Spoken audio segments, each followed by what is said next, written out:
गुरुर्देवो महेश्वरा गुरुर्साक्षात् परब्रह्मा तस्मै श्री गुरुवे नमः। तस्मै श्री गुरुवे नमः। तस्मै श्री गुरुवे नमः।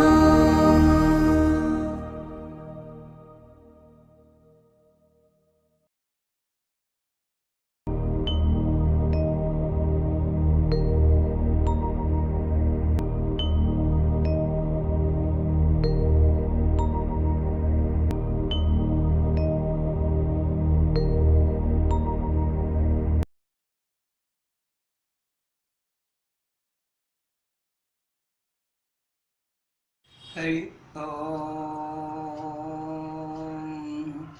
ओम चैतन्य योगीराजाय हठयोग सुधारकाय श्रीनाथनाथाय गुरु सार्वभौमाय श्री देवेंद्राय ते नमो नमः। हरि ओम। देवेंद्रनाथांच्या प्रिय साधकांनो तसेच नाथ भक्तांनो, देवेंद्रनाथांची ही साधना त्यांनी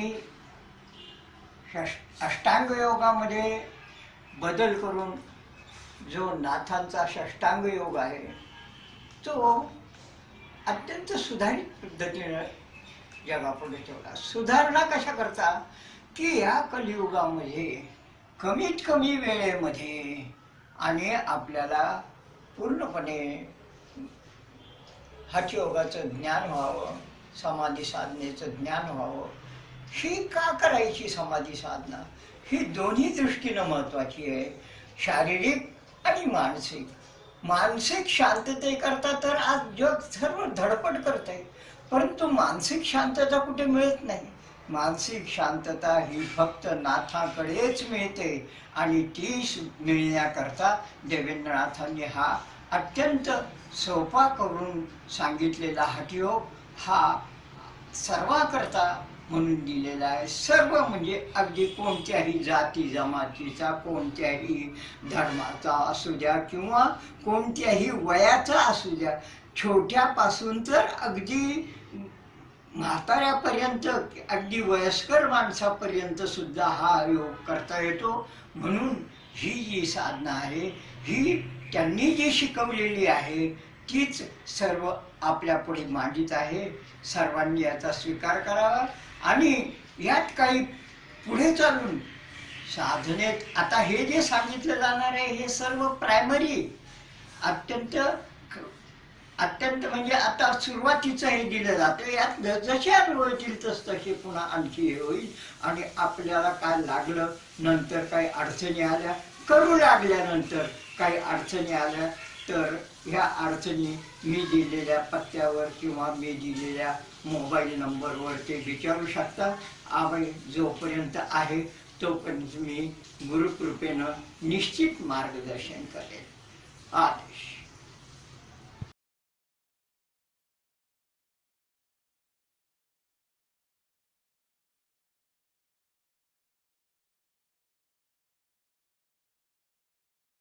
हरि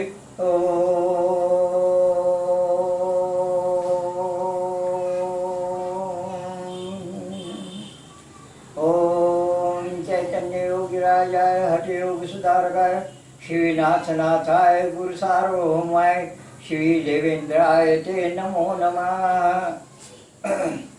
हा देवेंद्रनाथांचा समाधी साधनेचा कलियुगाकरता दिलेला हा अत्यंत सोपा अभ्यास।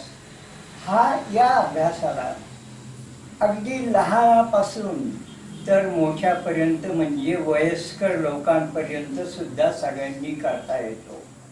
आणि यात देवेंद्रनाथांनी ज्या गोष्टी सांगितलेल्या आहेत त्या या युगाकरता धावपळीच्या जीवनामध्ये सुद्धा ह्या करता येण्यासारख्या अशा सुधारणा त्यांनी केलेल्या आहेत.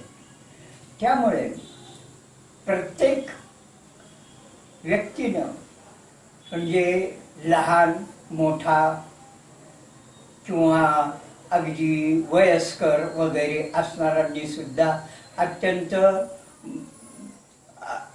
अत्यंत बेधडकपणे आणि काहीही काळजी न करता, काहीही धोका नसलेली अशी ही साधना करावी.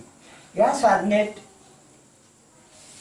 समाधीला आवश्यक असणारे 2 गुण बाबांनी सांगितलेले आहेत. 2 म्हणजे कोणते? शरीराचं संवर्धन आणि मनाचं संवर्धन. शरीराचं संवर्धन सुद्धा यात घेतलेलं आहे.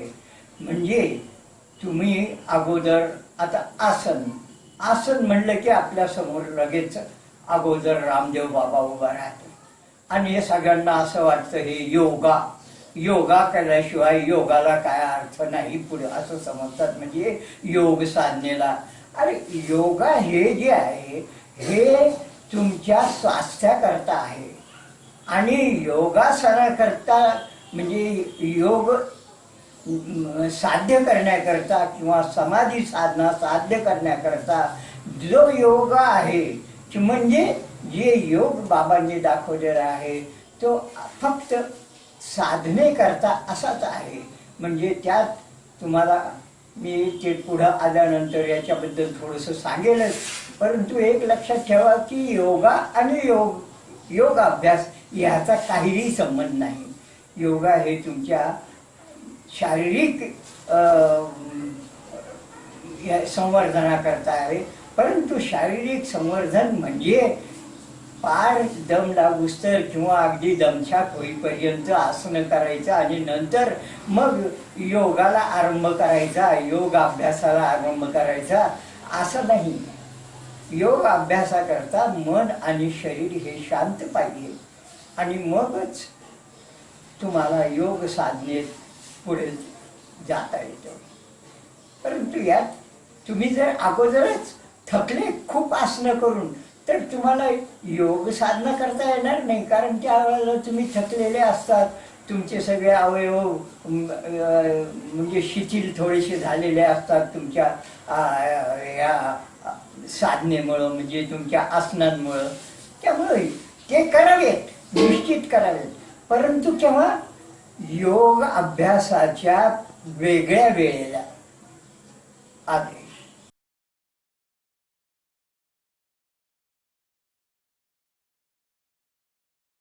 प्रत्यक्ष देवेंद्रनाथांनी सांगितलेल्या समाधी योगाच्या प्रात्यक्षिक आपण अगोदर सुरू करू.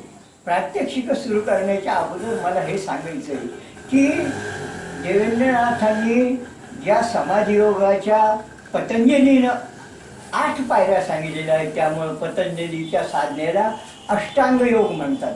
तर याच्यातले 2 अंग देवेंद्रनाथांनी काढून टाकले त्यांच्या सुधारित अभ्यासक्रमामध्ये.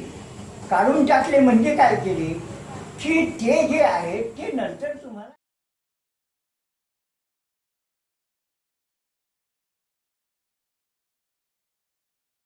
देवेंद्रनाथांनी सांगितलेल्या योगामध्ये पतंजलीचा अष्टांग योग जो आहे तो पतंजलीच्या अष्टांग योगामध्ये 8 पायऱ्या आहेत आणि ह्यामुळे त्याला अष्टांग योग म्हणतात. तर त्यापैकी 2 पायऱ्या देवेंद्रनाथांनी काढून टाकल्या. काढून का टाकल्या की त्यांनी हे सांगितलं की पुढची साधना करायला लागल्यानंतर या 2 पायऱ्या तुम्हाला आपोआप प्राप्त होतात. कशाच्या पुढे दाखवी, परंतु देवेंद्रनाथांनी त्यांची साधना षष्टांग योगाची 6 स्टेपमध्ये सांगितली. 6 स्टेप म्हणजे 8 स्टेप सांगतो अगोदर आणि नंतर 6. 8 पतंजलीच्या म्हणजे यम, नियम, आसन, प्राणायाम, प्रत्याहार, धारणा, ध्यान आणि समाधी हे 8 स्टेप. यापैकी यम आणि नियम ह्या बाबांनी कट करून टाकल्या आणि षष्टांग योगामध्ये आसन, प्राणायाम, प्रत्याहार, धारणा, ध्यान आणि समाधी या 6च अंगाचं बाबांनी पुढे सगळं डेव्हलपमेंट केलेलं आहे. आणि हे कशा करता की या कलियुगामध्ये सुद्धा सगळ्यांना धावत्या याच्यात सुद्धा करता यावं. कारण यम आणि नियम हे जे आहेत ही पुढची साधना करता करता तुम्ही आपोआप योग नियमामध्ये येऊन जाता. आणि यामुळं त्यांनी ती 2 पायऱ्या ह्या त्यातनं काढून टाकल्या. तर यात अगोदर आसन आणि प्राणायाम हे मी अगोदर दाखवणार आहे. आसन मध्ये अगोदर बाबांनी सांगितलं हे पद्मासन घ्यायचं. पद्मासन घेऊन आणि पद्मासनाला उत्थित करायचं. उत्थित करून नंतर त्याला झोका द्यायचा. तर मी हे कसं दाखवतो. तर प्राणायामामध्ये अगोदर आसनामध्ये पद्मासन करून नंतर हे उत्थित पद्मासन. ह्या उत्थित पद्मासनामध्ये ह्याला थोडासा झोका द्यायचा शरीरात. आता आपल्याला फक्त आतापर्यंत माहिती आहे उत्थित पद्मासन, परंतु त्याला पुढे झोका द्यायचा हे कुठेही दाखवलेलं नाही. हे देवेंद्रनाथाच्या साधनेमध्ये दाखवलेलं आहे. आणि हे शरीराला अत्यंत उपयुक्त आहे, शरीर संवर्धनाला. आणि हे पुन्हा एकदा करून दाखवतो. हे वर घेऊन दोन्ही हात खाली टेकवले आणि दोन्ही हात खाली टेकवून हे पद्मासन वर घ्यायचं, उत्थित पद्मासन, आणि याला झोका द्यायचा. असं करून अशी क्रिया 3 वेळा फक्त करायची. खूप थकूस्तर करायची नाही, फक्त 3 वेळा. हे पद्मासन असंच राहू द्यायचं. आणि नंतर मग ह्या पद्मासनामध्येच आपल्या ज्या मांड्या आहेत ह्या इथं छातीला लावायच्या. ह्या छातीला लावताना अगोदर श्वास काढून टाकायचा आणि मग त्या सहज लागतात. कसं दाखवतो.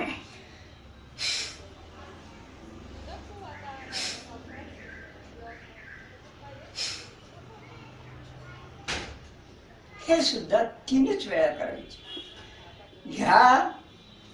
ह्या आसनाला काही नाव नाही. हे आम्ही त्याला देवेंद्रनाथ स्पेशल म्हणतो. आता देवेंद्रनाथांच्या स्पेशल यंदा पद्मासन असंच ठेवायचं. आता काय झालं, पहिलं आसन उत्थित पद्मासन करून त्याला झोका देणं आणि नंतर पद्मासनातील छातीला लावणं. हे पाय छातीला लावायचे पद्मासनाला. आणि हे 2 आसनं, फक्त 2 आसनं आणि 2 प्राणायाम. 2 प्राणायाम मध्ये एक भस्त्रिका आणि एक साधा प्राणायाम. भस्त्रिका तुम्हाला करून दाखवतो. भस्त्रिका करायला हे हात असे उलटे घेऊन या ठिकाणी हे जे याला असे हात चिटकले पाहिजे इकडून पूर्ण. आणि हे चिटकल्यानंतर सरळ बसायचं. पाहिजे तर ज्या वेळेला असं आसन घेताना अगोदर थोडंसं पुढं होऊन हे हात टेकवायचे, म्हणजे हे सहज तिथे बसतात. आणि हे काढायचं, मागं वगैरे फिरायचं नाही, सरळ अत्यंत सरळ बसण्याचा प्रयत्न करायचा. आणि हे बसल्यानंतर मग अगोदर थोडा श्वास काढून आणि नंतर भस्त्रिका सुरू करायची.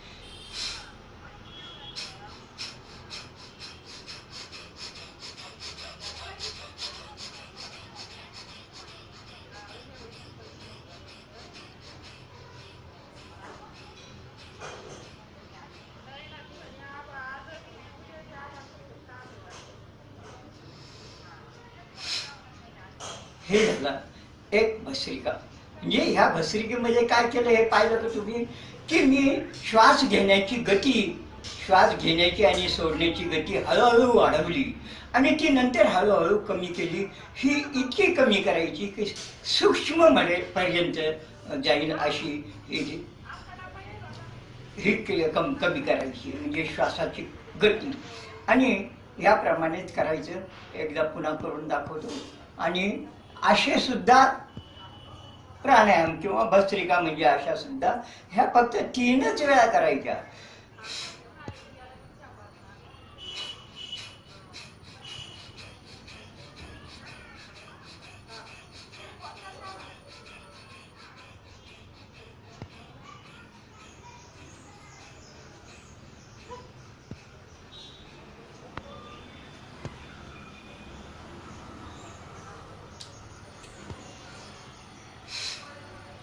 आणि नंतर शेवटी एक मोठा श्वास घ्यायचा, म्हणजे सगळ्या शरीरामध्ये पुन्हा प्राणवायू सगळीकडे जातो आणि शांत वाटतं. परंतु आता ह्या दोन या भस्त्रिका झाल्या, ह्याच्यानंतर फक्त साधा प्राणायाम सांगितला. साधा प्राणायाम म्हणजे प्राणायाम, एक प्राणायाम म्हणजे काय, पूरक, कुंभक आणि रेचक. पूरक,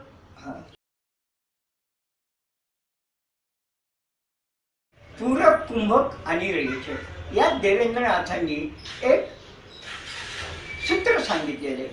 जितक्या वेळात पूरक घेणार तितक्याच वेळामध्ये त्याला सोडायचा, परंतु ह्याच्या दीडपट वेळ तो दाबून ठेवायचा, म्हणजे कुंभक करायचा. म्हणजे प्राणायाम कसा होईल, एक दीड एक, एक पूरक दीड कुंभक आणि पुन्हा एक मध्ये रेचक करायचा. याच्यामध्ये असंच हे केलेलं आहे की मात्रा दिलेल्या आहेत, त्या मात्रा आपल्याला मोजता येत नाही.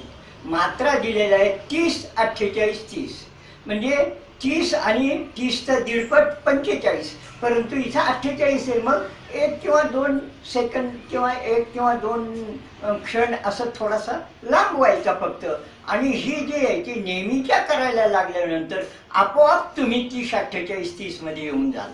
त्याच्याकरता आणखी वेगळे प्रयत्न करण्याची गरज नाही. तर पूरक आणि कुंभक आणि रेचक, आणि हे करत असताना मात्रा मोजण्याचं साधन आपल्याजवळ काही नाही.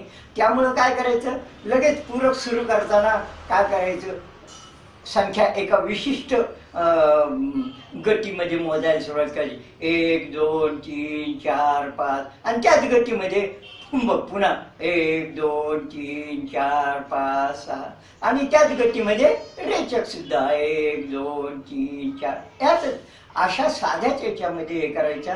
आणि जितक्या वेळात पूरक घेतला त्याच्या दीडपट वेळ कुंभक करायचा, आणि जितक्या वेळात पूरक घेतला तितक्याच वेळात रेचक करायचा. 1, दीड, 1, आणि 1, दीड, 1 आले की तुम्ही 30, 48, 30 मध्ये आपोआप याल. त्याचं जास्त हे करायचं नाही. किंवा आपण जाणीवपूर्वक कुंभक करताना 1 किंवा 2 आकडे जास्त मोजायचे, 1 किंवा 2.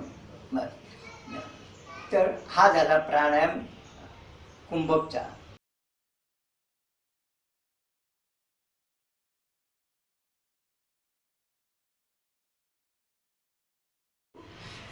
की प्राणायामामध्ये पूरक, कुंभक आणि रेचक. पूरक म्हणजे श्वास आत घेणे, कुंभक म्हणजे श्वास दाबून धरणे, शरीरातच ठेवायचा श्वास, आणि नंतर रेचक म्हणजे सोडायचा. आता याच्यात सुद्धा बाबांनी उलटपालट वगैरे असे करायचं नाही. सरळ उजव्या हाताचा अंगठा असा सरळ करायचा, आणि उजवी नाकपुडी दाबायची. ती कशी, एकदम पॅक झाली पाहिजे म्हणून असा धरून असं करायचं, आणि इकडच्या नाकपुडीतून श्वास घ्यायचा, श्वास घ्यायचा, आणि नंतर मग हा याला दाबायचा आणि असं फेकवायचा. म्हणजे दोन्ही नाकपुड्या अगदी पक्क्या हे होतात की त्यातून हवा जाणार किंवा येणार नाही. आणि हे झाल्यानंतर हा झाला कुंभक, आणि कुंभक झाल्यानंतर हा अंगठा वर करायचा, हा तसाच राहू द्यायचा बोट तर्जनी, आणि नंतर हा अंगठा काढल्यानंतर ह्याच्यातनं सोडायचा. दुसरा प्राणायाम करताना सुद्धा पहिल्याच प्रमाणे करायचा. इकडून नाकपुड्या उलट पालट करायच्या नाही. फक्त पूरक घ्यायचा, डाव्या नाकपुडीनं उजवी नाकपुडी बंद करून श्वास बंद करून असा फिरवायचा, श्वास कोंडायचा, आणि नंतर उजव्या नाकपुडीतून तो सोडायचा. म्हणजे हा रेचक.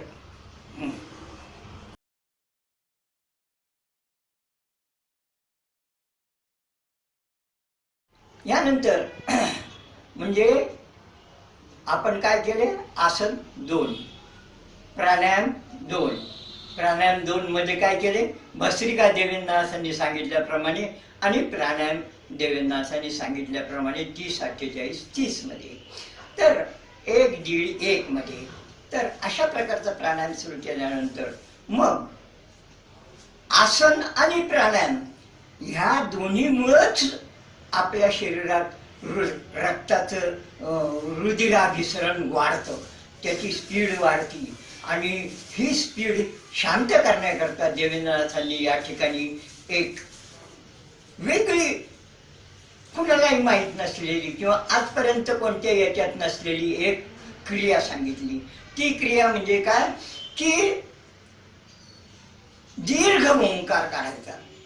आणि ह्या दीर्घ ओंकारामुळं आपल्याला आसन आणि प्राणायामामुळे वाढलेलं रुधिराभिसरण कमी होऊन रक्त वगैरे त्याची स्पीड कमी होऊन आणि शांत वाटायला लागतं.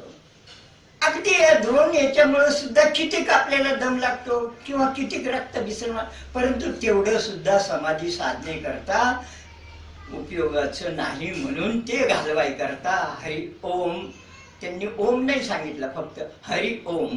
हरि ओमचा दीर्घ ओंकार हे करायचा, जप करायचा. कसा ते मी दाखवतो.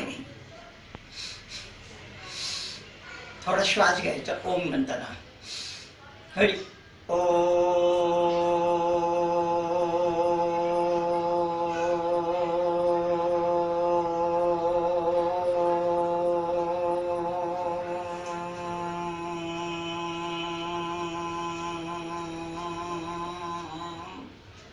अशा प्रकारचा दीर्घ. आणि हे झाल्यानंतर सुद्धा एक असा दीर्घ श्वास घ्यावा. किंवा काय होतं त्याच्यामुळं शरीरातला वायू जो हे होतो आणि नंतर मग शरीरात उष्णता निर्माण होऊ शकते. म्हणून एक पुन्हा मोठा पूरक घ्यायचा असतो असा. आणि ह्याच्यात हरि ओम हा जो आहे, हा देवेंद्रनाथांनी हे सांगितलं की हा हरि ओम दीर्घ करण्याची प्रॅक्टिस करायची. हे सुद्धा फक्त 3च वेळा ओम काढायचा. दीर्घ करायचं म्हणजे किती की बाबांनी सांगितलं दीर्घ म्हणजे हरि ओम म्हणायला कमीत कमी 20 सेकंद जावे. ह्याची अशी 20 सेकंदाची किंवा त्याच्यानंतर पुढे वाढलं तरी चालतंय. परंतु इतर वेळेला म्हणायचा ओंकार हा वेगळा, परंतु हा जो आपल्याला साधनेत म्हणायचा ओंकार आहे हा हरि ओम, हा हरि ओम 20 सेकंदाचा व्हावा. ह्याच्यामुळं जी लय पाहिजे असती शरीराला ती लय साध्य होती. आणि यानंतर आपल्याला ऍक्च्युअल साधनेकडे जायचे, समाधी साधनेकडे.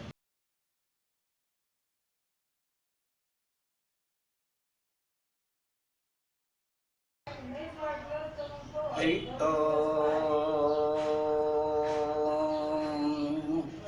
ओम चैतन्य योगी राजाय हठयोग सुधारकाय श्रीनाथनाथाय गुरु सार्वभौमाय श्री देवेंद्राय ते नमो नमः.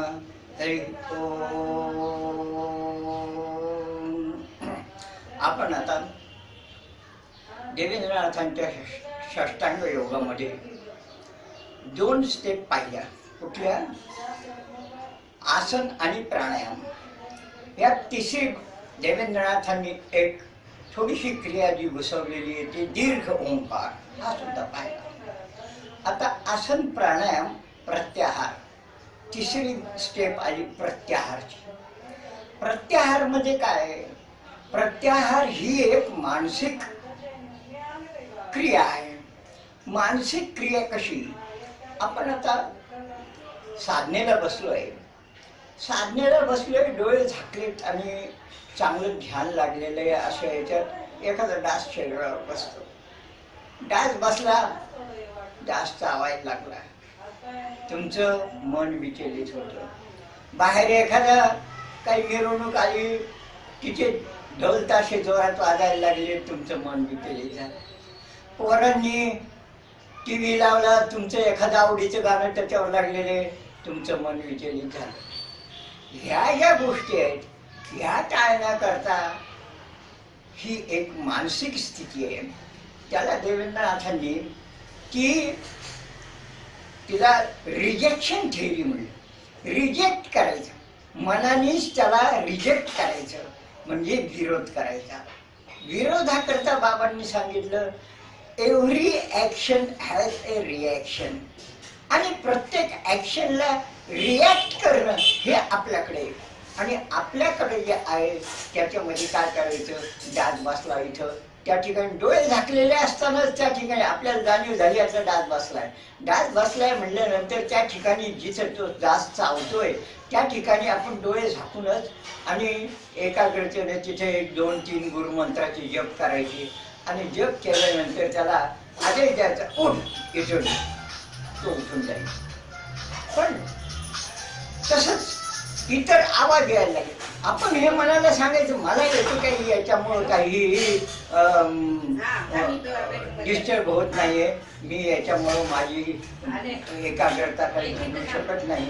त्यामुळं काय केलंय की त्याला रिजेक्ट केलं. आवाज येतोय त्याला रिजेक्ट केलं. किंवा जे आता सगळं टी व्ही गाणे लागले किंवा बायकोनं भजी तळायला लागली त्याचा वास येतोय, आपण रिजेक्ट केलं. असं करत गेले तर तुमच्या मनाला आपोआप त्याच्यामध्ये त्याला म्हणजे रिएक्शन तयार होते, म्हणजे रिजेक्शन तयार होतं. आणि हे रिजेक्शन किंवा विरोध जेव्हा तयार होतो तेव्हा नंतर मग मात्र तुम्ही कितीही गोंधळ असला, काहीही आवाज असले तरी पण तुम्ही चांगल्या प्रकारे एकाग्र राहू शकता. आणि हीच फक्त क्रिया करायची याच्यात, ही प्रत्याहार. प्रत्याहार म्हणजे फक्त रिजेक्शन. आणि हे रिजेक्शन आल्यावरच मग तुमचं ध्यानाला पुढे सुरू करायचं. तिसरी स्टेपवर आपल्याला आता जायचं. कोणती स्टेप? तिसरी काय झालंय आपल्या आसन, प्राणायाम आणि प्रत्याहार. आता तिसरी स्टेप आहे धारणा. धारणा हा अत्यंत नाजूक आणि याचा म्हणजे थोडासा कॉम्प्लिकेटेड असा विषय आहे. त्याच्यावर अनेक लोकांचे अनेक हे आहेत, परंतु ते मी पुन्हा सांगतो.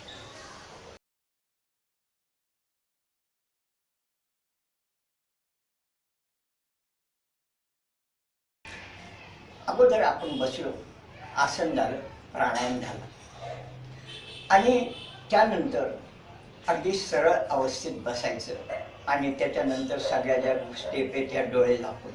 तर त्याच्याकरता काय करायचं, सरळ बसण्याकरता अगोदर थोडासा आपला जो पोटात वायू आहे आणखी घ्यायचा नाही, जो वायू आहे तो थोडा दाबून धरायचा आणि असा दाबून धरला की थोडंसं पुढं सरकायचं. फार पुढं असं जायचं नाही, अगदी फक्त पोट असं तिकडे पुढं पायाला चिटकेल एवढं याच्यात गेलं की पुन्हा तसंच ते पोटामध्ये वायू तसा ठेवून आणि तसंच असं सरळ बसायचं. आणि आता पहा मला सरळ कसा बसतो ते.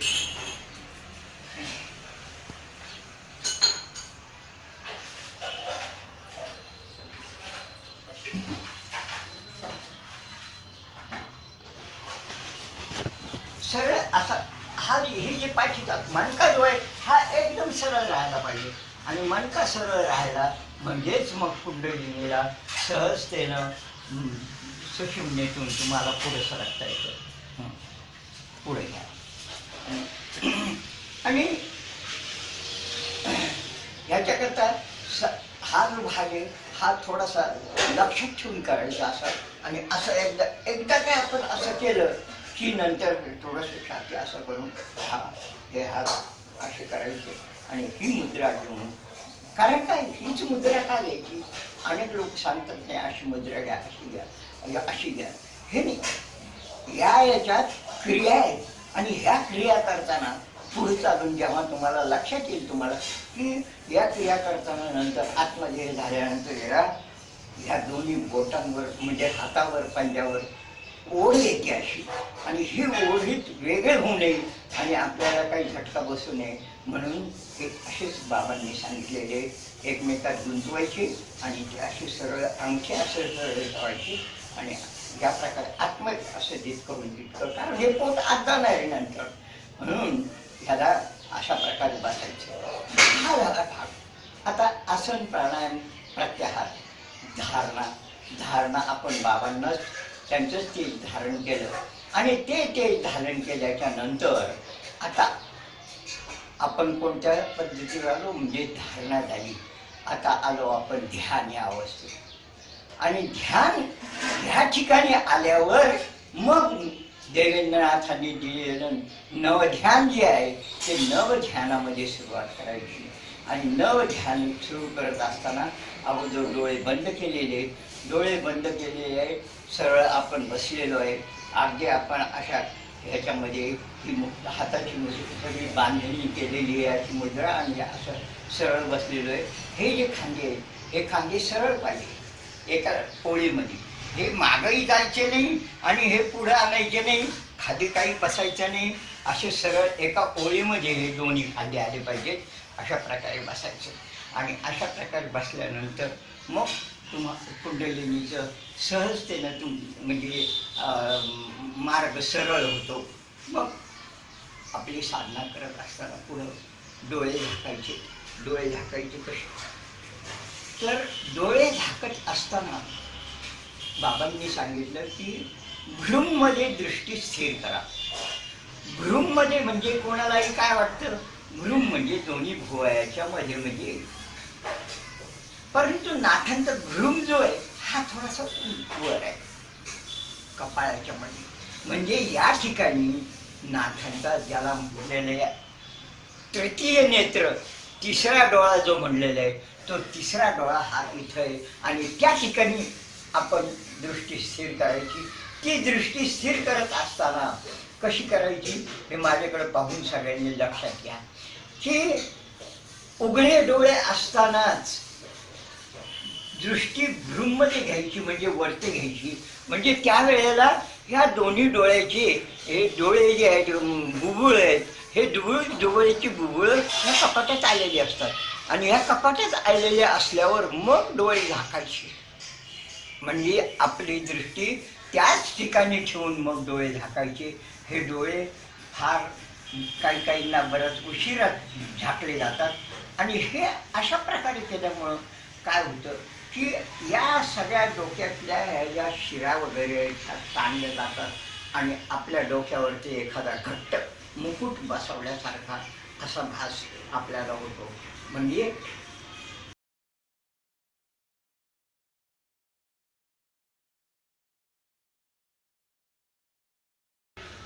अनेक लोक सांगतात धारणा अशी घ्यायची, धारणा तशी घ्यायची, मनाची धारणा करा अमुक. हे नाही आहे. नाथपंथामध्ये धारणा म्हणजे ॲक्च्युअली धारण करणे. आणि हे काय धारण करायचं तर नाथ संप्रदायामध्ये धारण म्हणजे तेज धारण करायचं. कारण पुढे जी आपण सगळी दैवतं बोलावणार आणि शरीरावर वेगवेगळ्या ठिकाणी त्यांना स्थापन करणारे ही सगळी दैवतं ही तेजो दैवत आहे. त्यामुळं आपल्याजवळ तेज असलं तर तेजो दैवत आपोआप आपल्याकडे येतील. तर तेजो दैवत आपल्याकडे जेव्हा येईल, तेज आपल्याजवळ असलं तर, म्हणजे समजा आता एखादा काही कार्यक्रम आहे, मंत्र्याचा एखादा कार्यक्रम आहे आणि त्या ठिकाणी समजा काही बंदोबस्त आहे, म्हणजे अनेक ठिकाणचे पोलीस आलेले असतात बंदोबस्ताला, पण पोलिसांचा सगळ्यांचा ड्रेस काय आहे एकच सारखा. त्यामुळे त्यांना लगेच लक्षात येतं हा आपला माणूस आहे. तसं जेव्हा तेजाला हे लक्षात येईल तुमच्याजवळ तेज असल्यावर की हा ह्याच्याजवळ तेज आहे, मग तेज तुमच्याकडे आपोआप येतं आणि किंवा सरळ मनाने सुलभतेने येतं. असे हे त्याकरता तेजाची धारणा आहे. आणि ती तेजाची धारणा तेज कोणतं घ्यायचं, गायत्रीचं तेज घ्यायचं. आणि हा फार अवघड आहे. परंतु आता ज्यांना गायत्रीचं तेज धारण करता येत नाही त्यांनी काय साधना नाही करायची का? करायची. पण त्यांच्याकरता एक सूट दिलेली. तेव्हा काय करायचं त्यांनी देवेंद्रनाथांना आपल्या गुरूंनाच विनंती करायची की माझ्याजवळ काही तेज नाही आहे, गुरुदेव ह्या साधनेकरता आवश्यक असलेलं जे तेज आहे तर ते तेज तुमचंच तेज मला साधनेपुरतं द्या आणि आपण पुढे साधना चालू करायची. अगोदर आता मी अगदी पहिल्यापासून इथे टाकणं सुरू करणार आहे. नवीन याच्यामध्ये नवीन त्याच्यात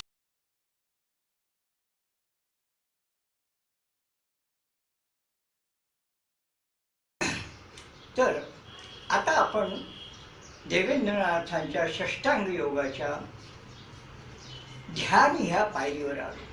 अगोदर काय झालं, आसन प्राणायाम प्रत्याहार झाला आणि आता ध्यान या पायरीवर आपण या ठिकाणी नवध्यान हे देवेंद्रनाथाचं एक स्पेशल संशोधित असलेली एक पद्धती आहे नवध्यान. हे नवध्यान काय तर ते 9 ठिकाणी विभागलेलं आहे, म्हणजे 9 स्टेपमध्ये 9 पायऱ्यामध्ये आहे सगळं देवेंद्रनाथांनी सांगितलेलं आहे. म्हणून त्याला नवध्यान योग असं म्हणतात. या नवध्यान योगाकडं आता 9 पायऱ्या ज्या आहेत ह्या मी तुम्हाला एक एक करून सांगेल, परंतु ह्या सर्व एक एक करून सांगण्याच्या अगोदर तुम्हाला ह्या सगळ्या एकत्र एक त्याचा चार्ट मी देतो आहे.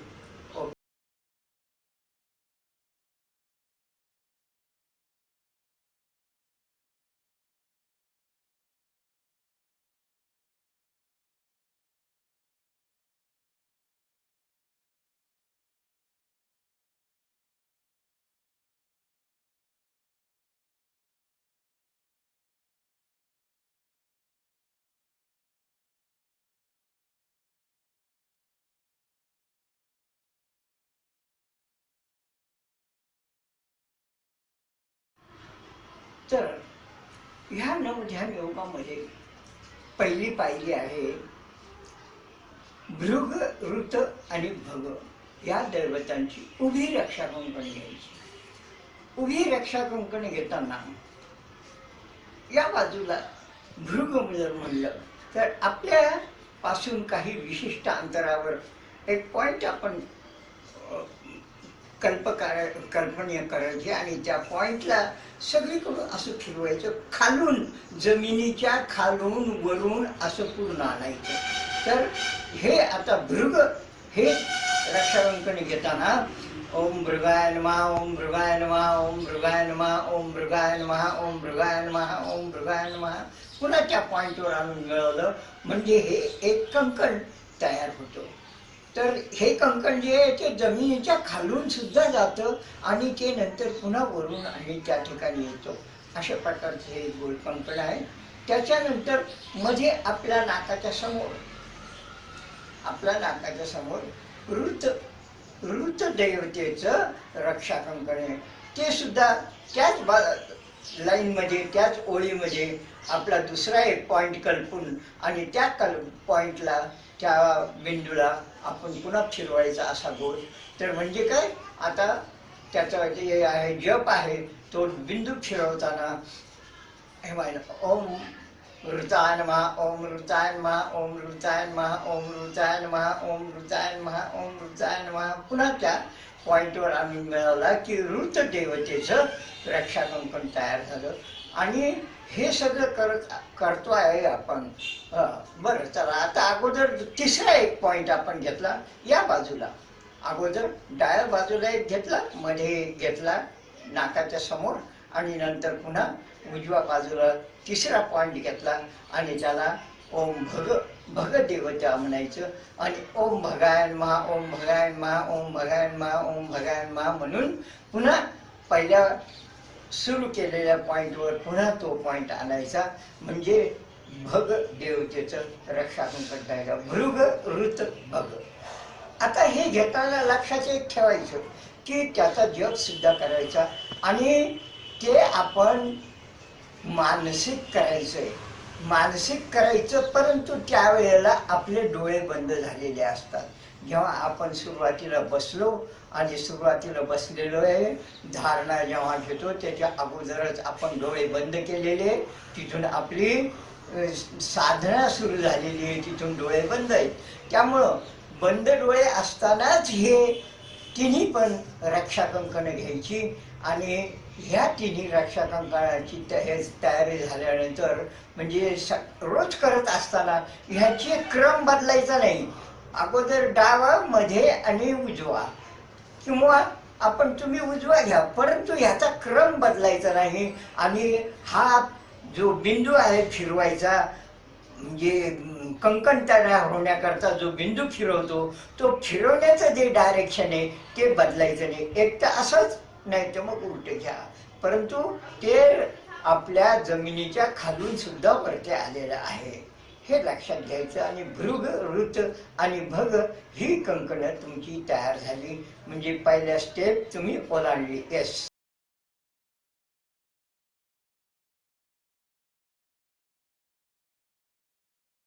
हरि ओम चैतन्य योगीराजाय हठयोग सुधारकाय श्रीनाथनाथाय गुरु सार्वभौमाय श्री देवेंद्राय ते नमो नमः. आता आपण देवेंद्रनाथांच्या षष्टांग योगाच्या 5व्या पायरीवर, ध्यान या पायरीवर आहोत. आणि या ठिकाणी आपण नवध्यान सुरू केलेलं आहे. ह्या नवध्यानापैकी एक जी आहे ते उभी रक्षा कंकण भृग ऋत भग देवतेची आपण घेतलेली आहेत. आणि आता पुढची दुसरी पायरी आहे गुरूंची मानसपूजा. गुरुच्या मानसपूजेमध्ये फक्त अगदी सगळ्यांनी फारच थोडक्यामध्ये जावं, त्याला खूप लांबू नये. गुरुच्या मानसपूजेमध्ये गुरुला आवाहन केलं की मी तुमचा शिष्य तुम्हाला साधनेकरता आवाहन करतोय. ते आले आणि त्यांना सुवर्णासन दिलं. सुवर्णासनावर ते त्यांना बसवलेलं आहे. आता याच्या अगोदर आपले सगळे डोळे बंदच आहेत बरं का. आता ध्यान योगामध्ये आपण आहोत. तर त्यांना सुवर्णासनावर बसवलं आणि पुढे एका पात्रामध्ये किंवा मोठ्या परातीमध्ये बाबांचे पाय घेतलेले आहे आणि पाद्यपूजा करायकरता त्यांचे पाय त्यामध्ये घेतले. आणि अगोदर फक्त शुद्धोदकाने, नंतर मग पंचामृताने स्नान घातलं. आणि पंचामृताच्या स्नानानंतर पुन्हा शुद्धोदकाने स्नान करून त्यांचे पाय व्यवस्थित पुसले. आणि ते व्यवस्थित पुसून पुन्हा चौरंगावर ते स्थापन केले. ते तोपर्यंत ते जो काही भांडं वगैरे होतं तर ते काढून घेतलेलं होतं, चौरंगावर ठेवले. तिथे त्यांना अत्तरदावणा वगैरे लावलं. गंध, अक्षता, पुष्प, फूल, धूप, दीप अर्पण केले. आणि नंतर आता आपण नैवेद्य ठेवलेलं आहे. नैवेद्यामध्ये काय, फक्त फलाहार. आणि नैवेद्याला फलाहार दिल्यानंतर त्यांनी फलाहार स्वीकार केला. आणि नंतर ते फलं वगैरे खाल्ल्यानंतर मग अत्यंत प्रसन्न मुद्रेने तुमच्याकडे पाहतात. तेव्हा तुम्ही सांगता, हे सद्गुरू, मी तुमचीच जी दिलेली सेवा आहे, गुरुदेव आपण साक्षात परमेश्वर आहात. मी आपल्या चरणी तन मन आत्म्यानं लीन झालो आहे. जी साधना आपल्या कृपेने करीत आहे तेच आपलंच साधना कर्म आहे. मी आपल्याला शरण आलो आहे. कृपाळू होऊन आपण आदेश द्या, ज्ञान द्या. तर अशी प्रार्थना केल्यानंतर गुरूंनी सांगितलं, ठीक आहे बेटे, बैठ जा. आणि गुरुच्या समोर आपण साधनेला बसलेलो आहेत आणि आपण साधनेला सुरुवात केलेली आहे. इतकीच फक्त पाद्यपूजा करायची, म्हणजे गुरूंची मानसपूजा. खूप लांब व्हायचं नाही, थोडक्यात करून पुढच्या पायरीला आपल्याला जायचं आहे. तर आता या ठिकाणी आपली गुरूंची मानसपूजा संपलेली आहे. कारण आता फक्त आपण काय केलं, त्यांच्या समोर प्रत्यक्ष बसून आणि आपण आपल्या साधनेला सुरुवात केलेली. अगोदर आपण रक्षा कंकण घेतली आणि ही आपली रक्षा कंकणं सिद्ध झाल्यानंतर फक्त गुरुच त्या रक्षा कंकणात येऊ शकतात. त्यामुळं आपण एक लक्षात ठेवायचं की आपली रक्षा कंकणं घेताना थोडी मोठी ठेवायची, कारण आपल्याला पुढे गुरु आणून बसवायचे. आणि ते बसल्यानंतर त्यांच्या समोर बसून आणि दोघांना मिळूनच असं रक्षा कंकण हे राहतील उभे असे घ्यायचे. आदेश.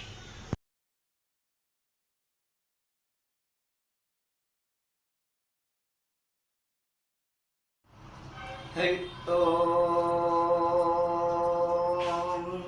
ओम चैतन्य योगीराजाय हठयोग सुधारकाय श्रीनाथनाथाय गुरु सार्वभौमाय श्री देवेंद्राय ते नमो नमः. आपण आता गुरुची मानसपूजा केली. मानसपूजेनंतर आपल्याला आपल्या तिसऱ्या पायरीवर आपण नवध्यान योगाच्या तिसऱ्या पायरीवर कुलदैवतेला नाद ब्रह्मातून आणून आणि आपल्या शिरावर स्थापन करायचं. नाद ब्रह्मात आलेली जी कुलदेवता आहे हिला नाद ब्रह्मातून आणण्याकरता म्हणून तिचा जप करायचा. ओम माते कुलस्वामिनी देवतोभ्यो नमः, ओम माते कुलस्वामिनी देवतोभ्यो नमः. आणि कुलस्वामिनी देवतोभ्यो नमः अनेकांना कुलस्वामिनी माहीत नसते आणि ज्यांना माहिती आहे त्यांनी सुद्धा त्यांच्या कुलस्वामिनीचं नाव नाही घेत बसायचं, फक्त एवढंच म्हणायचं माते कुलस्वामिनी देवतोभ्यो नमः. तेव्हा आवाहनम करीसे आणि तिला जशी काही आपली ती कुलदेवता आलेली आहे आणि आपल्या शिरावर आल्यानंतर आपण तिला विनंती केली, माते माझ्या शिरावरच तू स्थानापन्न राहा. आणि कुलदेवता शिरावर स्थानापन्न झाली.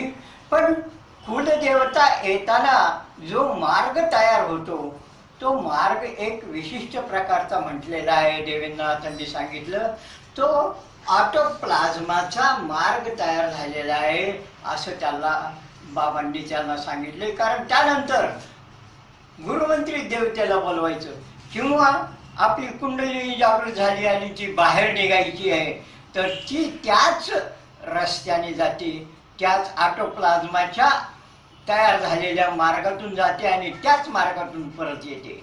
त्यामुळं ह्या मार्गाला अत्यंत महत्त्व आहे आणि कुलदेवता येऊन शिरावर स्थापन झालेली आहे.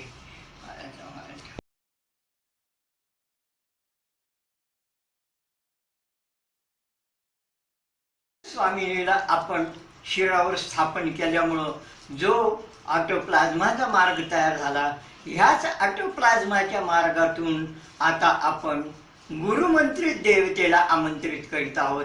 त्यांना आपण या ठिकाणी आपल्या साधने प्रित्यर्थ त्यांना बोलावतो. तेव्हा त्यांना फक्त म्हणायचं ओम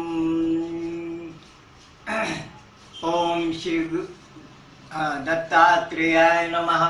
आपल्या गुरुमंत्राची गुरुदेवता कोणती आहे? दत्तात्रेय, दत्तात्रेय. आणि दत्तात्रेयाला आपण बोलावतो आणि दत्तात्रेयांना त्याच मार्गाने दत्तात्रेय येतात आणि ते शिरापर्यंत आल्यानंतर त्यांनाही विनंती करायची की शिरावर तुम्ही न थांबता तुम्ही थेट शरीरात आत उतरा आणि माझ्या हृदयासनावर ते विराजमान व्हा. आणि गुरुमंत्री दैवत येऊन आणि त्या ठिकाणी शिरावर हृदयासनावर ते त्या ठिकाणी विराजमान झालेलं आहे. त्याची तिथं तुम्ही मानसपूजा वगैरे करा आणि त्यांना हृदयासनावर ते स्थानापन्न करा. ओके.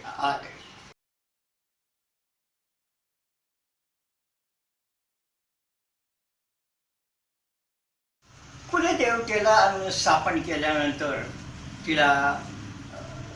तिची आपण पूजा वगैरे केलेली आहे. परंतु आता नंतर आपण चाललो आहेत आपण चौथ्या स्टेपकडं. या स्टेपवरती गणेशाचं स्मरण आहे. फक्त काय सांगितलं? स्मरण.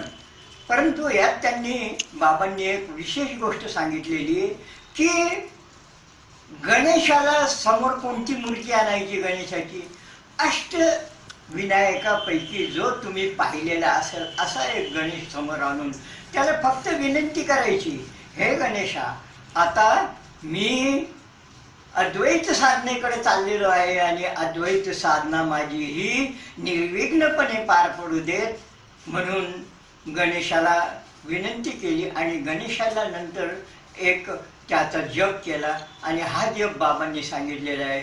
ओम गम गम गणपतये नमः, ओम गम गम गणपतये नमः असा जप करायचा आणि गणपतीला फक्त विनंती करायची आणि जप करायचा. याच्या पलीकडे गणपतीचे काहीही सोपस्कार नाहीत.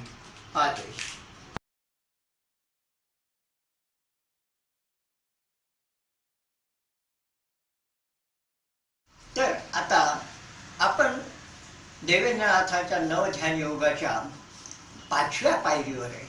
5व्या पायरीवर काय आहे?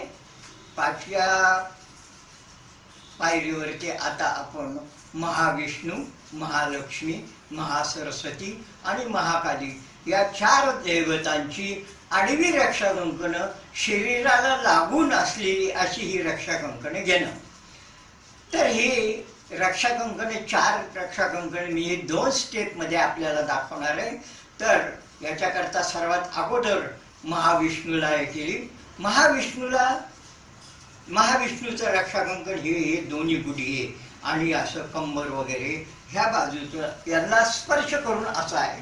तर याच्याकरता महाविष्णूचा जप करायचा. ओम महाविष्णवे नमः. ओम एक आपण बिंदू कल्पायचा आणि आपल्या या गुडघ्यापासून तो बिंदू घ्यायचा आणि हा बिंदू आपल्याला सगळीकडे फिरवून ती रक्षा कंकण तयार करायचं.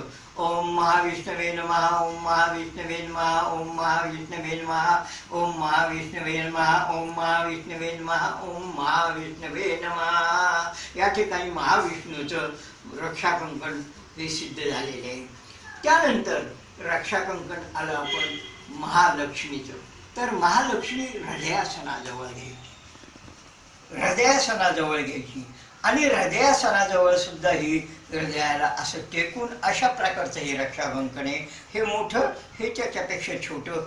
ओम माते महालक्ष्मी देवतोभ्यो नमः. ओम माते महालक्ष्मी देवतोभ्यो नमः. ओम माते महालक्ष्मी देवतोभ्यो नमः. ओम माते महालक्ष्मी देवतोभ्यो नमः. माते महालक्ष्मीचं रक्षा कंकण तयार झालं. आता महाविष्णू आणि महालक्ष्मी. त्यानंतर महासरस्वती आणि महाकाली. महासरस्वतीचं या ठिकाणी आहे आणि या ठिकाणी महासरस्वतीचं आपण हे करायचं जप. ओम माते महासरस्वती देवतोभ्यो नमः. ओम माते महासरस्वती देवतोभ्यो नमः. या ठिकाणी घशाजवळ आणि ह्या घाटीजवळ अशी ती महासरस्वतीचं आहे. त्यानंतर हे अगदी एका पॉइंट इतकंच फक्त एक हे रक्षा कंकण आहे. हे माते महाकालीचं. तिला त्या ठिकाणी जप केला. ओम माते महाकाली देवतोभ्यो नमः. ओम माते महाकाली देवतोभ्यो नमः. आता हे मोठं, हे छोटं, हे त्याच्यापेक्षा छोटं, हे एक पॉइंट. अशा प्रकारचा हा एक कोण तयार होतो आणि आपले रक्षा कंकण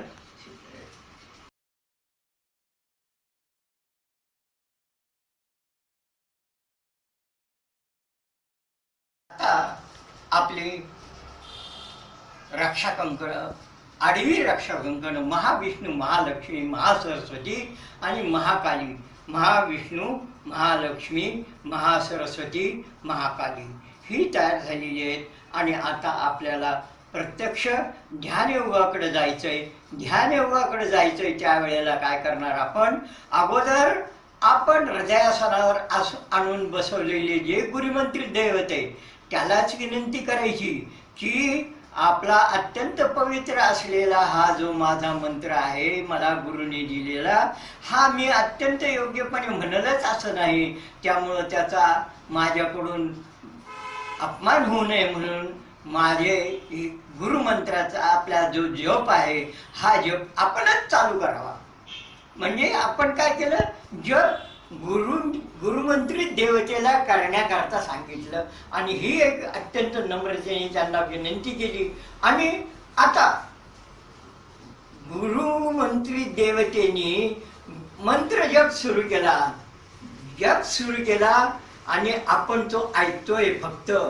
म्हणून असं म्हटल्यानंतर आपण फक्त डोळे झाकून आणि हृदयासनावर या ठिकाणी कॉन्सन्ट्रेट करून गुरुमंत्री देवतेला जप करायला सांगितला. गुरुमंत्री देवता जप करते आहे. ओम दत्तात्रेयाय नमः. ओम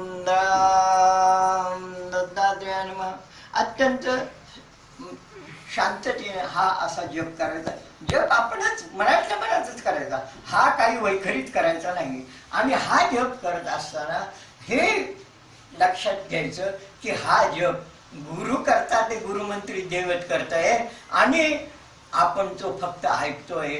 म्हणून हा भाव घेऊन आपण आपल्या गुरुमंत्राचा जप ध्यान सुरू करायचं. याला जप ध्यान म्हटलेलं आहे.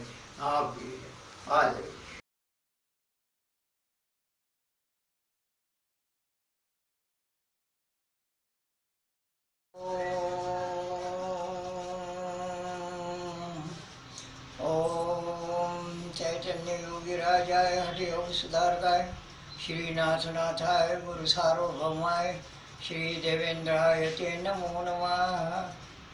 ओम नमादे गुरुजी पादे शिवमादे शिवजी पादे गुरुदेव सद्गुरू. साधकांनो, आपण मागेपासून चालू केलेला जो देवेंद्रनाथाचा हठयोग आहे त्यात आपण काही कारणांनी त्याच्यामध्ये खंड झाला, काही तांत्रिक कारणांमुळं. तरी पण आता आपण त्याला पुढं नेत आहोत. यात अगोदर आपण आसन, प्राणायाम, प्रत्याहार, धारणा, ध्यान. आता ध्यान हे नवध्यान जे देवेंद्रनाथांनी सांगितलं ते नवध्यान आपण प्रत्येक एक एक पायरी करून एक एक हे करून त्याच्या 9 पैकी 8 स्टेप आपण पार केल्या. आता 8वी स्टेप ही अत्यंत महत्त्वाची आहे. 8व्या स्टेपवर काय आहे की जी हृदयासनावर आणून बसवलेली गुरुमंत्री देवता आहे, या देवतेला आपण विनंती केली आहे की आपणच जप ध्यान सुरू करावं. आणि गुरुमंत्री देवतेनं जप ध्यान सुरू केलेलं आहे आणि आपण ते फक्त ऐकतो आहोत. म्हणजे या अवस्थेमध्ये आपण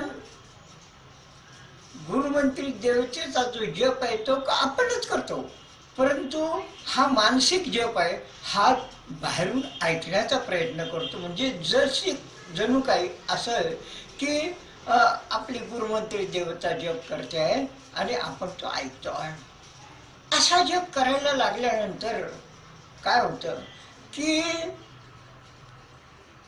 काही दिवसातच, अगदी थोड्या दिवसामध्ये आपल्याला शांत झाल्यानंतर असं दुरून काहीतरी आवाज येतात, गाड्यांचे आवाज येतात, ट्रकचा वगैरे आवाज आला, असं हे झाला. तर हे आवाज आलेले जे आहेत ते आपण त्यातच गुरुमंत्र गोवायचा आणि तो पुढे चालू ठेवायचा.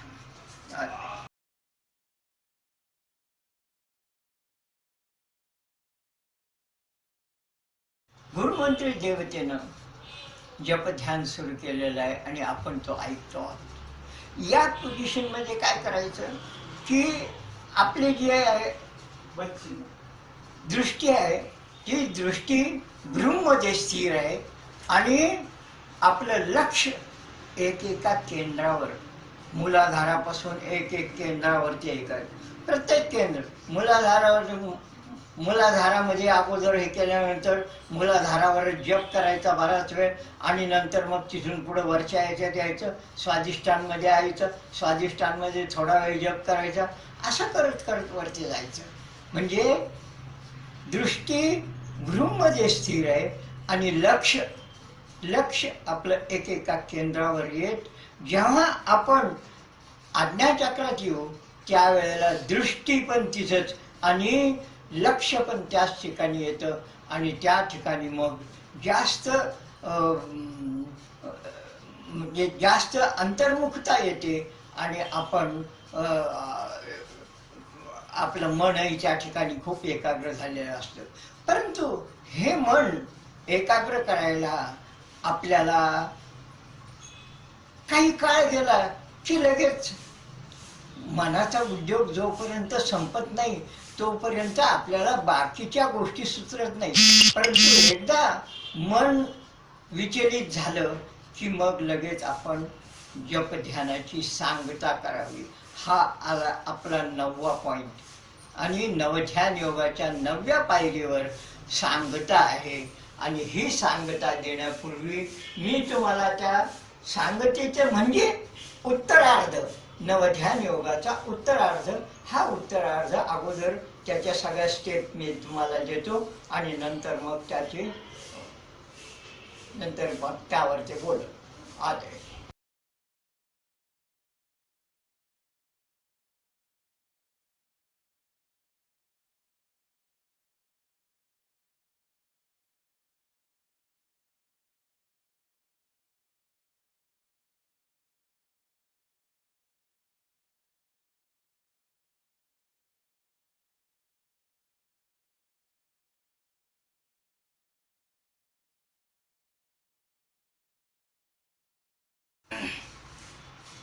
अरे प्रभू सद्गुरू.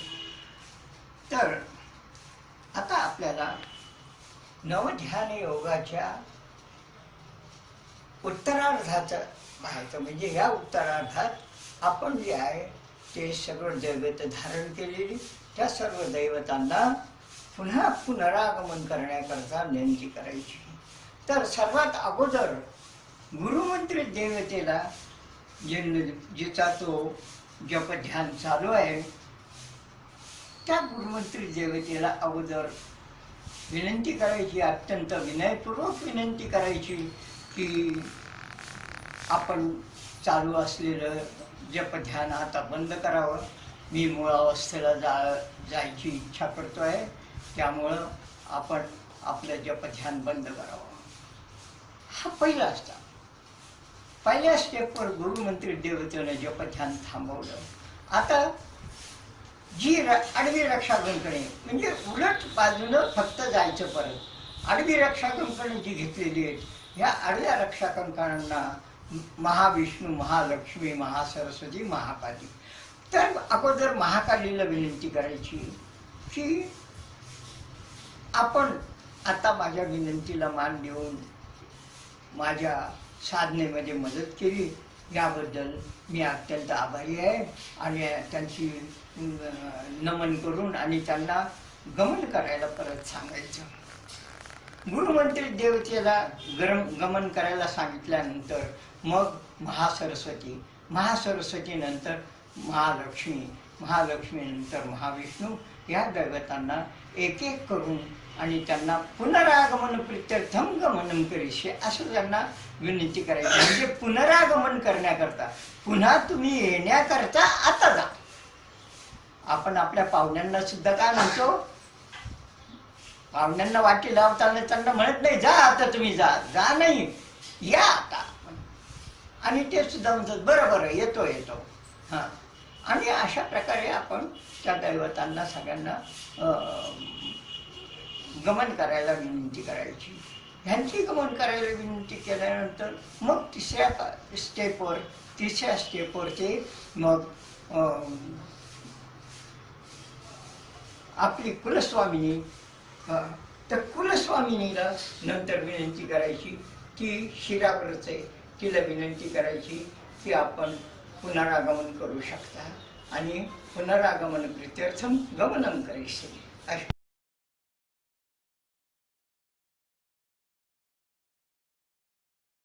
नंतर कुलदेवतेला गमन करायला सांगितल्यानंतर मग चौथ्या स्टेपवर आपण भृग, ऋत आणि भग या दैवतांना म्हणजे उभ्या रक्षाकंकणांची दैवतांना आपण गमन करायची, एक एक करून गमन करायची विनंती करावी. आणि त्यावेळेला आपण काय येतो त्यांचं रक्षाकंकण आहे ना, हे जसं काही ते रक्षाकंकण एक एक काढलं जातं. आपण या डायरेक्शनने रक्षाकंकण टाकलं असेल तर त्याला उलट डायरेक्शनने असं हे करायचं आणि ओम मृगाय नमः, ओम मृगाय नमः, ओम मृगाय नमः, भृगदेवतो पुनरागमन कृत्यातून गमनं करिष्ये. ओम ऋताय नमः, ओम ऋताय नमः, ओम ऋताय नमः, ऋतदेवतो पुनरागमन कृत्यातून गमनं करिष्ये. भगाय नमः, भगाय नमः, भगाय नमः, ओम भगदेवतो पुनरागमन कृत्यातून गमनं करिष्ये. आणि ह्यांच्या तिघांचे गमन झाल्यानंतर मग आपल्याला हृदयासनावर आणून बसवलेली गुरुमंत्री दैवत आहे यांना मात्र आपण विनंती करायची की आपण गमन न करता सातत्याने माझ्या हृदयावर तेच वास करावा. त्यांना गमन करायला सांगायचं नाही. आणि त्यांना ही विनंती केल्यानंतर मग आता फक्त काय राहतं, आपले गुरु गुरूंना आपण समोर आणून बसवलं आणि त्यांच्या समोर आपण साधना करतो आहे. तर ही सगळी संपलेली साधना शेवटी गुरूंना अर्पण करायची. आणि गुरुला अर्पण केले म्हणजेच समर्पण. समर्पण म्हणजे काय, जे काय मला मिळालं, जे काय मला शक्ती किंवा जे काय मला पुण्य मिळालं असेल ते सर्व तुमच्यामुळे मिळाले, हे तुम्हाला अर्पण असो. तेरा तुझको अर्पण किया लाग मेरा, जे तुमचं आहे ते तुम्हालाच अर्पण असो.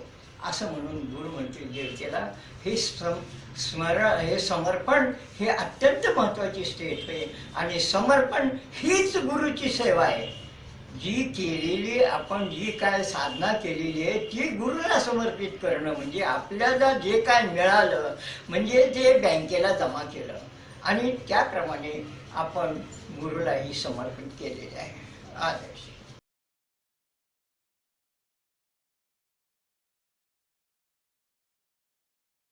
हरि ओम चैतन्य योगीराजाय हरियोग सुधारकाय श्रीनाथनाथाय गुरु सार्वभौमाय श्री देवेंद्राय ते नमो नमः. आदेश. सद्गुरु.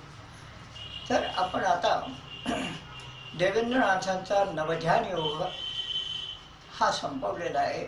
या नवध्यान योगात शेवटचं काय घेतलेलं आहे की गुरुमंत्री दैवत हे जप ध्यान करतोय आणि आपण जप ऐकतोय आणि हा जप एकेका चक्रावर ते स्थिर करत करत आणि प्रत्येक वेळेस वरचे आज्ञाचक्रापर्यंत न्यायचा. अशा प्रकारचं हे झालं. आणि याच्या पुढची फक्त एकच स्टेप राहते. कुठली आता? आसन, प्राणायाम, प्रत्याहार, धारणा, ध्यान आणि समाधी. आणि ही समाधी ही अवस्था ही थोड्या प्रगतीच्यात गेल्यानंतर आपण त्याचा अवस्थे करू, विचार करू. परंतु अगोदर समाधी अवस्थेकडे जाणाऱ्या ह्या पायऱ्या आहेत. ह्या पायऱ्या पूर्ण करून आणि नवध्यान योग पूर्ण करून नवध्यान योगामध्ये पूर्णत्व तर येत असं हे होत नाही, परंतु त्या याच्यात चांगली प्रगती होईल नवध्यान योगात. अशा प्रकारचं झाल्यानंतर मग त्यात पुढं आणखी काही सुधारणा वगैरे आहेत. परंतु ह्या सर्व सुधारणा सांगायच्या अगोदर मला एक अत्यंत महत्त्वाची देवेंद्रनाथांनी सांगितलेली एक अत्यंत महत्त्वाची गोष्ट तुम्हाला सगळ्यांना सांगायची राहिलेली आहे. ती म्हणजे काय की साधनेची अगदी पूर्वतयारी म्हणून साधनेला सुरुवात करण्याच्या आधी पण सुरुवात केलं तरी चालेल अशी तयारी काय की रात्री रोज 3 ते 3:30च्या दरम्यान उठायचं आणि लघवी वगैरे करून यायची आणि पोट साफ झाल्यानंतर 1 तांब्याभर पाणी प्यायचं असंच बाबांनी सांगितलं. म्हणजे आपण फक्त एवढंच लक्षात घेऊ की पोटभर पाणी प्यायचं आणि 1 तास झोप घेऊन पुन्हा उठायचं. एवढं केल्यामुळं तुमचं पोट हे अत्यंत चांगलं होतं. ओके.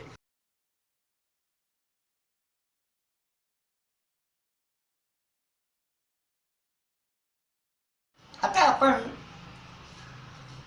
साधनेला सुरुवात करण्याच्या अगोदर रोज अगदी म्हणजे बाबांनी हे प्रत्येक वेळेला सांगितलं की पाणी पिण्यापासून साधना सुरू करायची.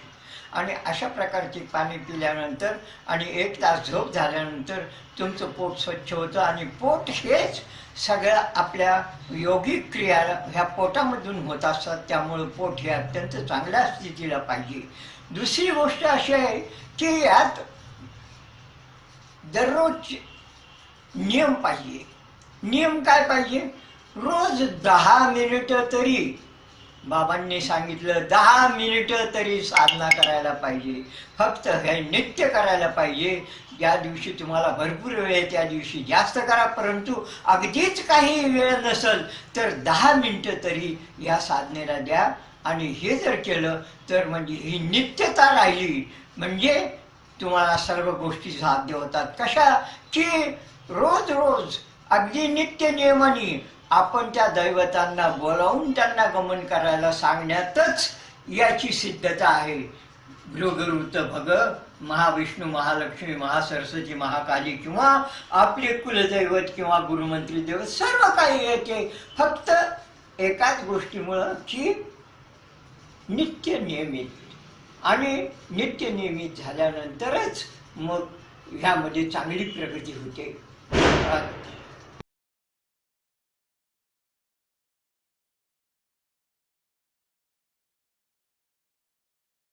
या सूचनेनंतर आता आपली एक महत्त्वाची सूचना आहे की जेव्हा तुमची चांगली प्रगती होईल असं तुम्हाला वाटेल, चांगली प्रगती झाली आपली असं आपल्याला केव्हा वाटेल माहिती आहे? कमीत कमी 45 मिनिटाची तुमची ध्यान अवस्था झाली पाहिजे. म्हणजे अगदी बसल्यानंतर तुम्ही 45 मिनिटं तरी म्हणजे पाऊण तास तरी बसले पाहिजेत. तिथून पुढे तुम्ही एक दुसरी एक सुधारणा करून घ्यायची की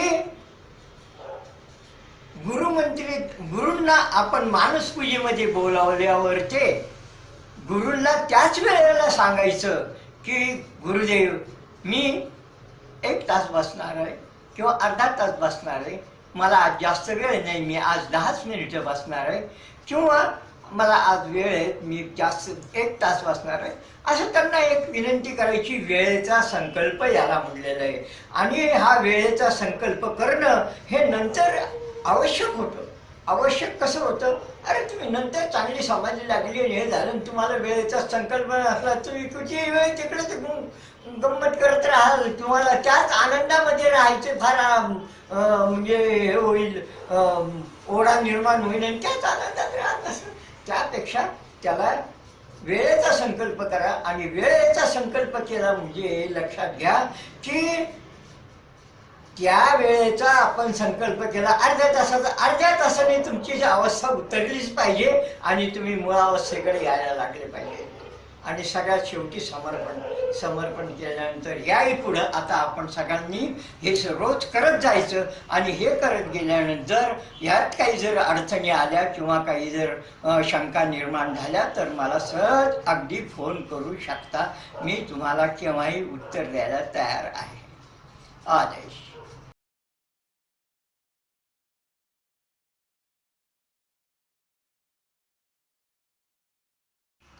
तर आता यात अत्यंत महत्त्वाची एक सूचना मला करायची आहे की आपली ध्यान अवस्था उतरल्यानंतर मूळ अवस्थेत आपण आल्यानंतर काय काय करायचं. मूळ अवस्थेत आल्यानंतर बाबांनी हे सांगितलं की तुम्ही ज्या स्थितीत आहात त्या स्थितीत 10 मिनिटं बसा. मनात काही विचार करायचा नाही, काही जप करायचं नाही, अगदी शून्य अवस्थेमध्ये आणि त्याच ठिकाणी बसण्याचं बाबांनी एक सांगितलेलं आहे. आणि ही गोष्ट अत्यंत महत्त्वाची आहे. त्याचप्रमाणे समाधी उतरल्यानंतर किंवा साधना संपल्यानंतर मग तुम्ही काय करायचं, नमस्कार करायचा, गुरुला अर्पण करायची साधना. आणि गुरुला अर्पण केल्यानंतर हा उजवा हात आपल्या चेहऱ्यासमोरून फक्त असा हवेत फिरवायचा. आणि हा 2-3 वेळा हवेत फिरवल्यानंतर मग हे दोन्ही हात एकमेकाला हे करून आणि ह्या प्रकारे आपल्याला ह्या नाकापासून वरचे दोन्ही हात असे उजवीकडे डावीकडे अशा प्रकारचे घ्यायचा. आणि अत्यंत त्याच्यावरती काही जोर वगैरे न देता त्याचप्रमाणे उजव्या हाताला डावा हात उजव्या हातावरून फिरवायचा, उजवा हात डाव्या हातावरून फिरवायचा. आणि असा केल्यानंतर वरून पुन्हा आपण या म्हणजे आपल्या मेरुदंडाला तिथून आपण थोडंसं खालच्या बाजूला असं हे करायचं. आणि असं केल्यामुळं काय होतं की आपल्या साधनेमध्ये आपण जी साधना केलेली आहे त्याच्यामुळे झालेली जी आपल्यामध्ये एक प्रकारची म्हणजे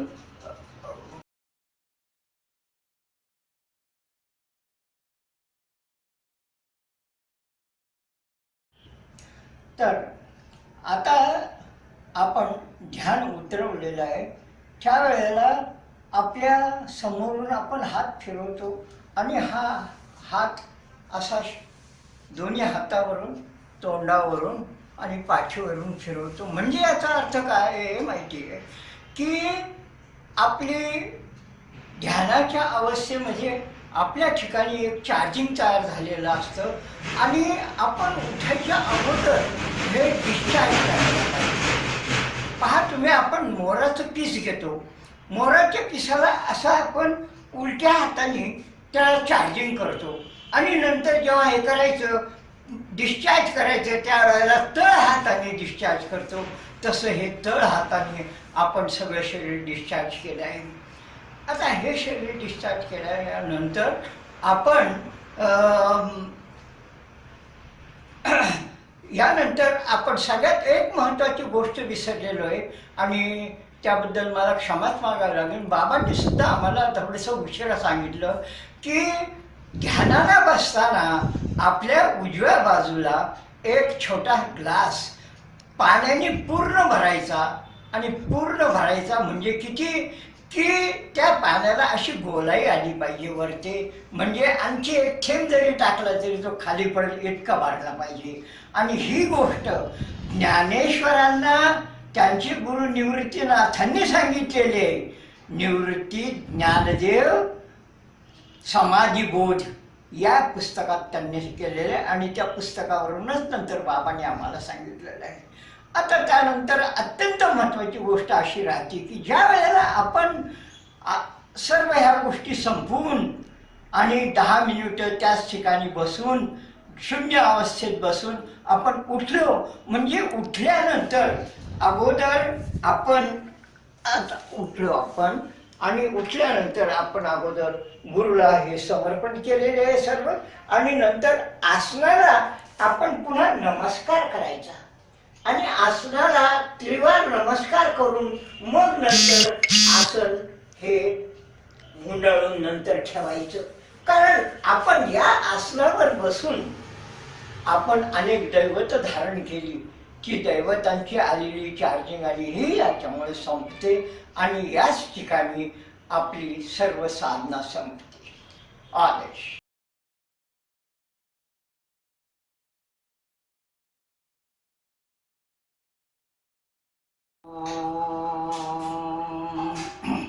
ओम चैतन्य विराजाय हठी योग सुधारकाय श्रीनाथ नाथाय गुरु सार्वभौमाय श्री देवेंद्राय ते नमो नमः. देवेंद्रनाथांच्या अत्यंत आवडत्या अशा नाथ साधकांनो आणि भक्तांनो, देवेंद्रनाथांनी ही जी हठयोग साधना आहे ही हठयोग साधना या कलियुगाकरता अत्यंत सोपी करून आणि ती जगाला देण्याकरता देवेंद्रनाथ हा एक अवतार आहे. आणि ह्या अवताराचं कार्य ज्ञानयोगातून हठयोगाच्या ज्ञानाला सोपं करून या जगाला देणं हे कार्य. आज या कलियुगामध्ये कुणालाही वेळ नाही आहे. त्यातल्या त्यात पुणे मुंबई सारख्या ठिकाणी तर अजिबात वेळ नाही. त्यांचं जीवन सगळं घड्याळाच्या काट्यावरचं फिरतं. आणि अशा ह्या युगाला सुद्धा देवेंद्रनाथांनी या युगात सुद्धा समाधी साधनेत अगदी पुण्या मुंबई सारख्या ठिकाणी सुद्धा आणि पूर्ण निरंजनापर्यंत जाता येतं हे स्वतःच्या उदाहरणावरून दाखवून दिलं. आतापर्यंत आपण जो साधनेचा हा व्हिडिओ पाहिलेला आहे ह्या म्हणजे हा देवेंद्रनाथांच्या नवध्यान योगाचा किंवा समाधी साधनेचा हा फक्त प्राथमिक अभ्यास आहे. या प्राथमिक अभ्यासालाच पुढं नंतर मग यात प्रगती झाल्यानंतर मग पुढं यंत्र मंत्र तंत्र आणि पुन्हा महत्त्वाची अत्यंत म्हणजे अग्निसाधना आहे. आणि ही सगळी साधना अगोदरच आता सांगण्यात सगळे गोंधळतील म्हणून मी फक्त प्राथमिक अवस्थेचं सगळ्यांना वर्णन करून सांगितलेलं आहे. तर ह्या प्राथमिक अवस्थेमध्ये तुम्ही करा, ज्या अडचणी येतील त्या सांगायला मी आहेच. ओके. ही जरी प्राथमिक साधना असली तरी ह्या प्राथमिक साधने चांगली प्रगती झाल्यानंतरच मग पुढील प्रगत अवस्था ही घेता येते. म्हणून साधकांनी नुसता साधनेचा हव्यास घेऊन किंवा पुढील प्रगतीचा हव्यास घेऊन खूप त्याच्या मागं पडण्यापेक्षा अत्यंत शांततेनं आणि संयमित मनानं ही साधना नित्य नियमित करावी. या साधनेला देवेंद्रनाथांनी फक्त सर्वात मोठी गोष्ट जर कोणती सांगितली असेल तर हीच की साधना नित्य नियमित करा. तुम्हाला आज वेळ नसेल तर तुम्ही फक्त 10 मिनिटच करा, परंतु 10 मिनिटं तरी करा. म्हणजे यात सातत्य पाहिजे. सातत्य कशा करता पाहिजे? ही जी दैवतं आपले बोलावलेली आहेत ही आहेत, ही सतत जर बोलावली गेली तरच ती सिद्ध होतात. जी रक्षा कंकणं आहेत ही सतत घेतली गेली तरच ती सिद्ध होतात. म्हणून सातत्य सोडायचं नाही आणि संयमाने साधना करीत जाणं हीच खरी ह्या साधनेची गुरुकिल्ली आहे म्हटलं तरी चालेल. आणि अशा प्रकारे तुम्ही करीत राहा. तेव्हा यात जेव्हा तुम्हाला काही अडचणी येतील त्याकरता मी माझा पत्ता आणि माझा मोबाईल नंबर आपल्याला देत आहे. आणि ज्याला साधनेत यात काही अडचणी येतील त्यांनी या मोबाईल नंबरवर ते मला याची विचारपूस करू शकतात. देवेंद्रनाथांच्या कृपेनं सद्गुरूच्या आशीर्वादानं मी आपली कुठलीही अडचण दूर करू शकेल असा मला पूर्ण विश्वास आहे. आदर्श सद्गुरू प्रभू गुरुदेव आदर्श.